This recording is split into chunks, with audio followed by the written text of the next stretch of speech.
Dünana kadar Trump hayküyü salıp bağırırdı ki o İran rəhbərliyini yeryüzünden silecek. Bəli. İranda rejim değişikliğini ise an meselesi hesap edildi.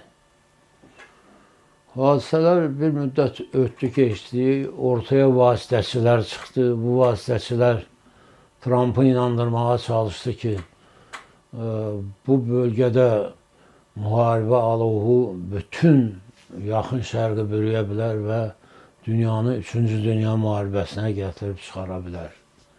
Mənim zənnimcə bu Trump'a təsir elədi. Trump təsir altına düşən liderdir. Bəli. Digər tərəfdən isə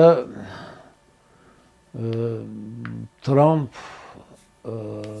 belə hesab edir ki, hər hansı bir konferansla, məsələn, Cenevrədə konferans keçirmək istəyir. İndi bu konferansa da gündəliyinə yenə də bir-birini təksib edən, hətta bir-biri ilə uyuşmayan məsələlər qatır. Tutalım ki, İran məsələsi Cenevrədə müzakirə olunur. Tutalım ki, Ukrayna məsələsi Cenevrədə necə deyərlər, müzakirə olunur. Yəni, 100 arxın suyunu bir dəriyə bağlayır. Mən bilmirəm, belə qarma-qarışıq fonda müzakirələr bir effektiv nəticə verə bilər ya yox. Üstəlik də hələ onun həmin Cenevrə konferansına gəlməyəcəyi bəlli deyil.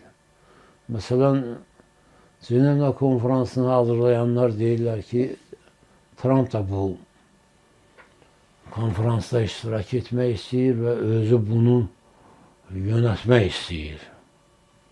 Bu bir tərəfdən də deyirlər ki, yox, ölkədə vəziyyət o qədər də qənaətbəxş deyil. Bəli. Bütün ölkəni miting və çıxışlar bürüyüb, belə bir şəraitdə Trump ölkəni qoyub Cenevrəyə gedə bilməz. Bax, təxminən ölkənin, dünyanın taleyi ilə bağlı məsələlər müzakirə edilir. Bununla bağlı bəyanatlar bir-birini təkrar edir və s. və s. Amma heç kim, hətta ən belə təcrübəli ekspertlər də bir qənaətə gələ bilmir ki, bu Cenevrə konferansı necə keçiriləcək? Rusiya prezidenti orada olacaq ya yox? Zelenskinin orada olacağını söyləmək mümkündür. Çünki hər fürsətdən istifadə etməyə çalışır Zelenski. Amma bu Trumpla Putinin həmin konferansda iştirak edib etməyəcəyi hələ də sual işarəsi altındadır. Bu haqda bir dürüst məlumat vermirlər. İctimaiyyətə də bu lazımdır ki, görək bu məsələyə nə qədər ciddi yanaşırlar. Nə qədər bu problemi ciddi surətdə müzakirə edib, onun ciddi həllini ortaya qoyacaqlar. Amma hər halda belə deyək də, hər şeyi açıb demək mümkün olmasa da, belə görünür ki, Cenevrə konferansı da bir növ başaldatmaq kimi bir prosese çevrilə bilər. Bütün ağırlıqları, bütün zərbələri yenə də Ukraynanın üzərinə yönəldə bilərlər və nəticə etibarı ilə bu konferansda Trump'ın çox sevdiyi bir söz var.